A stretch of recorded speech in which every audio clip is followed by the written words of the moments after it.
Picture this scenario for a second. Okay. You have a young woman who basically spent the entirety of last year, like, completely focused on dating older men. Right. And she finally settles down, only to end up in this highly publicized relationship with a guy who was 14 years older than her. Oh, wow. Yeah. And meanwhile, in that exact same social circle, someone just dumped their long-term partner for a newcomer.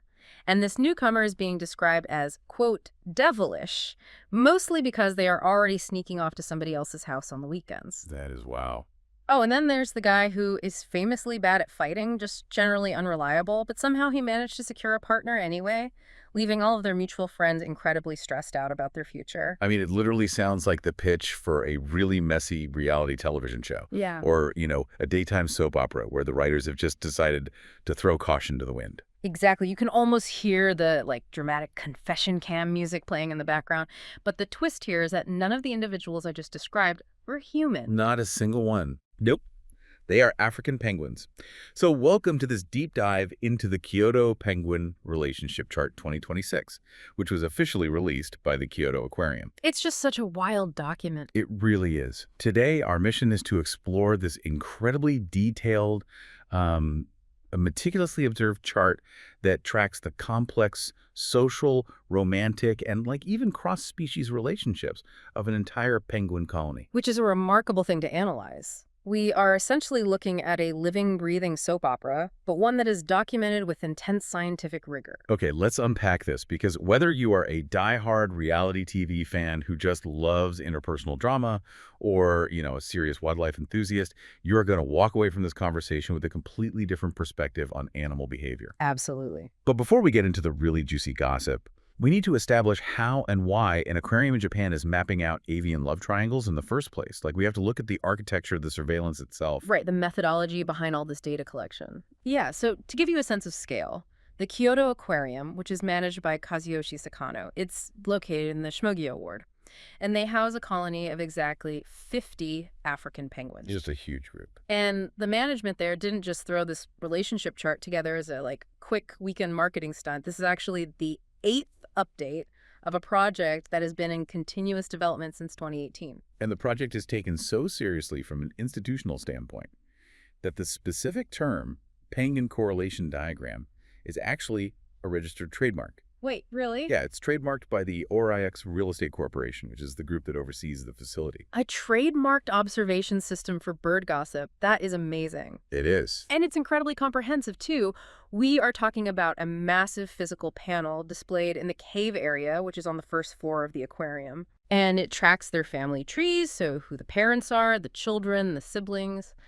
But it goes far beyond basic biology. It maps out their individual personalities, their specific likes and dislikes regarding the pool, and critically, their relationships with the human care staff. And the mechanism they use to actually gather and organize all this data is a specialized web content system. It's called Pentagon. Yes, let's talk about the Pentagon system, because if you were to visit this aquarium, you could use this system to identify individual penguins just by looking at the colored bands on their wings. Exactly. You spot a specific color combination on a bird, you look it up in the Pentagon system, and suddenly you know their entire dating history and whether they prefer the deep end of the pool. It's like a social media profile for birds. It really is.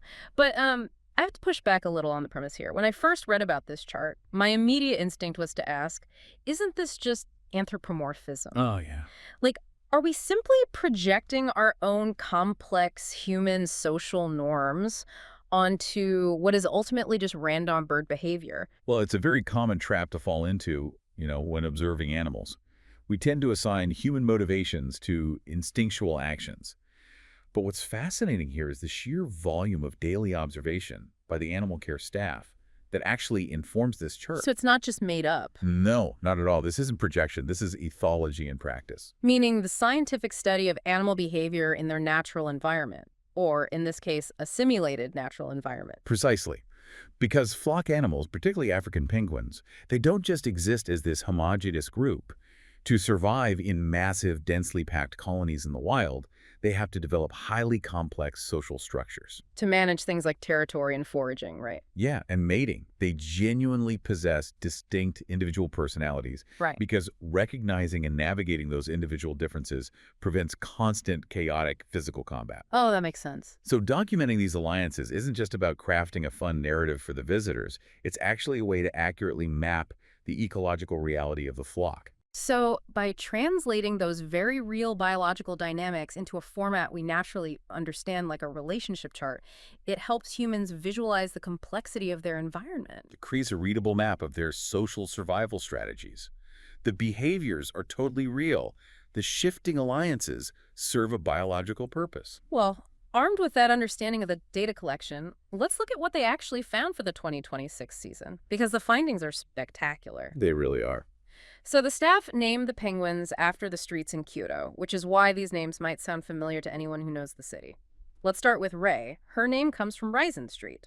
Right. Rei was born at the Kyoto Aquarium in 2022, and this year, she finally got a boyfriend. But we have to look at the baseline behavior from last year's chart to really understand why this update is notable. Right, because last year, Rei was entirely focused on what the aquarium explicitly calls the, quote, old man penguins. Which is quite a label. Yeah, she spent her time pursuing older males named Oik and Rio.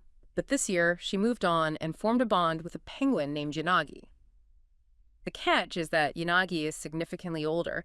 There is a 14-year age gap between Rei and Yanagi. And, in the context of an African penguin's lifespan, a 14-year age gap is a massive generational divide. Oh, for sure. While captive penguins can live longer than their wild counterparts, 14 years still represents a significant portion of their expected life. So from an ethological perspective, this actually represents a fascinating mate selection strategy. Wait, so choosing a mate who is a decade and a half older is a biological strategy. How does that even benefit her? Well, it shows that mate selection isn't just a simple algorithm of finding the nearest available bird of reproductive age. Think about it. Yanagi has survived 14 years of molting seasons, potential illnesses, and all the intense social maneuvering of the colony. He's been around the block. Exactly. He's a proven survivor. By consistently showing a preference for older individuals across 2 breeding seasons, Rei is essentially selecting for demonstrated longevity. Oh, wow. Yeah, and established territorial stability, which gives her potential offspring a distinct survival advantage. That actually makes a lot of sense. She's not just looking for a partner, she's looking for a proven track record. Right. But Rei isn't the only 2022 baby making headlines on the chart. Mibu, named after Mibugawa Street, also paired off this year with a penguin named Sen from Senbon Street. And this pairing is quite different. Very. The aquarium's description of Sen notes that he has a small face and sharp features, but they specifically highlight that he is, quote, not good at fighting and can be a little unreliable. Which is pretty harsh for a penguin. It is. And here's where it gets really interesting. The animal care staff are officially worried about the future of their relationship. Which points directly to the harsh realities of colony life. African penguins build nests, and space in a colony is highly contested. So, in human dating, an unreliable partner might, forget to pick up the dry cleaning. But in penguin dating, what does an unreliable partner actually cost you? Honestly, it costs you your genetic future. Nest defense is a shared duty. It requires a significant amount of metabolic energy and physical aggression to keep other penguins from encroaching on your territory. Or stealing your nesting materials, I imagine. Exactly. So if Sen is not good at fighting, he represents a severe biological vulnerability. If he loses a territorial dispute, they could lose their nest, which means losing their egg. So the staff's worry isn't just them projecting human emotions. No, it is a practical concern regarding the stress levels and the reproductive viability of that specific pair. A literal red flag for their survival. Wow.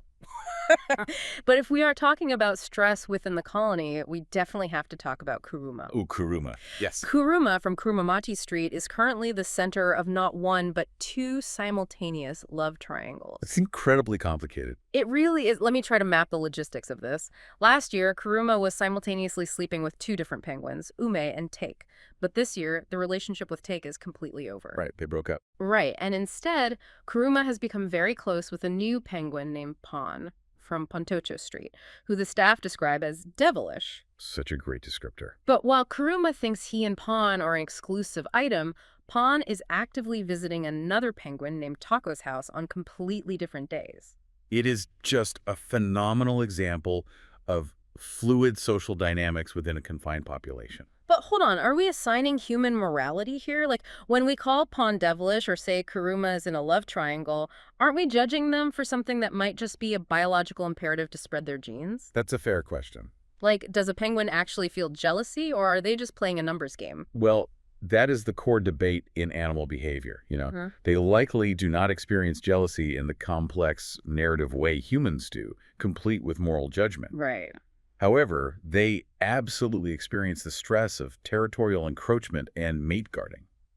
In a dense colony, rigid monogamy might not always be the most successful strategy for maximizing genetic diversity. So having a side nest, so to speak, is functional. Yeah, these fluid dynamic swapping partners, visiting other nests, are biological strategies playing out in real time. So mapping this out isn't just to entertain the visitors. Far from it. Mapping the Kuruma situation is vital for husbandry, which is the daily care and management of the animals. Because it causes actual problems. Yes, shifting romantic alliances are major sources of conflict. If Pon is visiting Taco's nesting area and Kuruma is highly territorial, the animal care staff need to know that so they can anticipate physical aggression. Oh, I see. Tracking these love triangles is an essential diagnostic tool to ensure the physical well-being of the entire group. It's basically preventative maintenance for the flock. But the social web of this aquarium doesn't stop at the edge of the pool. The 2026 relationship chart also maps out the dynamics between the penguins and their human caretakers. And this is where the behavioral science gets incredibly complex. Yes, let's talk about caretaker Fujimoto. According to the chart, 2 male penguins, Shinmachi and Ibisu, are head over heels in love with him. It's fascinating. Neither of these penguins has a penguin partner. They are entirely devoted to this human man. And to make it even more specific, the chart notes that Fujimoto is only popular with male penguins. Right. How does a human accidentally seduce a penguin? Is it just like a glitch in the penguin social matrix? It is a very apt way to describe it, actually. Yeah. This raises an important question about the reality of captive How environments. so? Well, when wild animals live in close daily proximity with human caretakers, the lines of their natural social hierarchies inevitably begin to blur. Because to a penguin, a caretaker isn't just a separate entity standing outside the glass. Exactly. A caretaker like Fujimoto is a massive, consistent presence directly inside their territory. He interacts with them, he controls resources, he occupies physical space, He's part of the flock. basically. No. African penguin courtship involves highly specific visual and auditory triggers, postures, calls, movements. So in the absence of a traditional mate, Fujimoto's daily routine, his height, or even the specific way he walks might inadvertently mimic a high-status or dominant male penguin signal. So Shinmachi and Ibisu are seeing his behavior, short-circuiting their natural instincts, and basically deciding they want to align themselves with the biggest, most resourced bird in the room. Essentially, yes.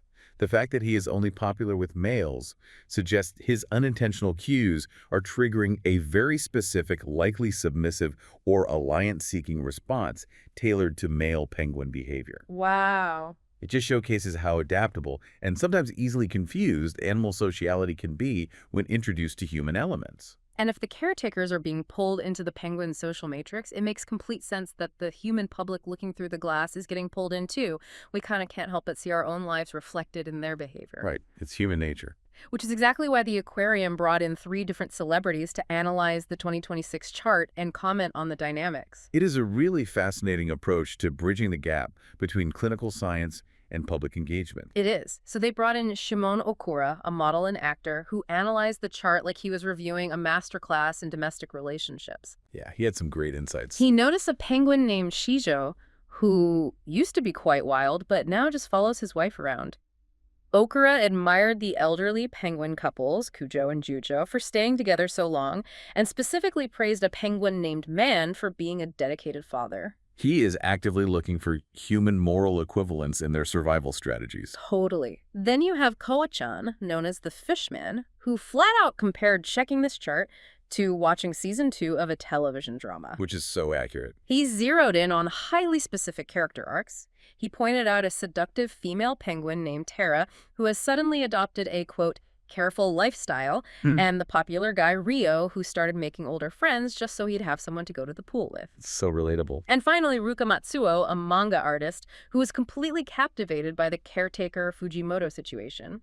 She described Fujimoto as having technician skills to charm these male penguins, calling the entire dynamic eternal, forever, ultra love. The way the public interprets the data is almost as fascinating as the data itself. It really is. And the aquarium is leaning all the way into this narrative, too.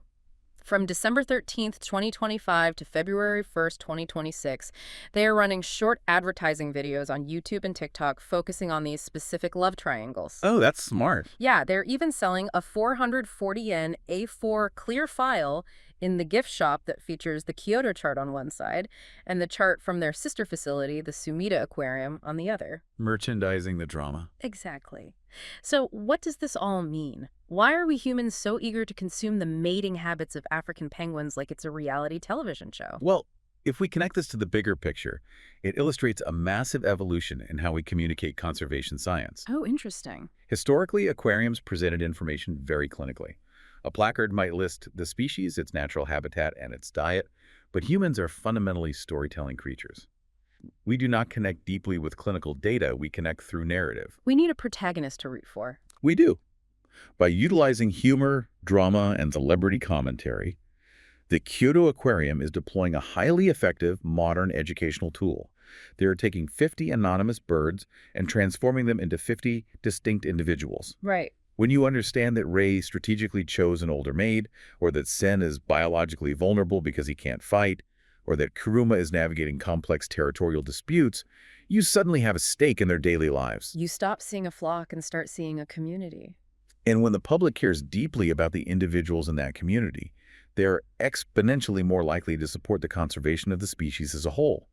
This project takes our natural human tendency to anthropomorphize and uses it not as a scientific flaw, but as a bridge to empathy. Wow. To summarize our deep dive today, the Kyoto Penguin Relationship Chart 2026 is clearly much more than just a quirky marketing campaign designed to sell clear files in the gift shop. It is a profound, years-long ethological study of individual animal personalities.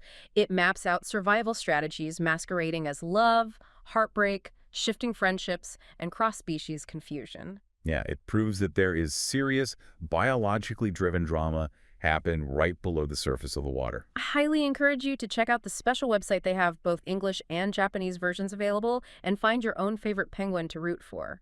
And as you look at the intricacies of that chart, I want to leave you with a final thought to ponder. Sure. We look at these penguins and we laugh because their drama feels so remarkably similar to our own.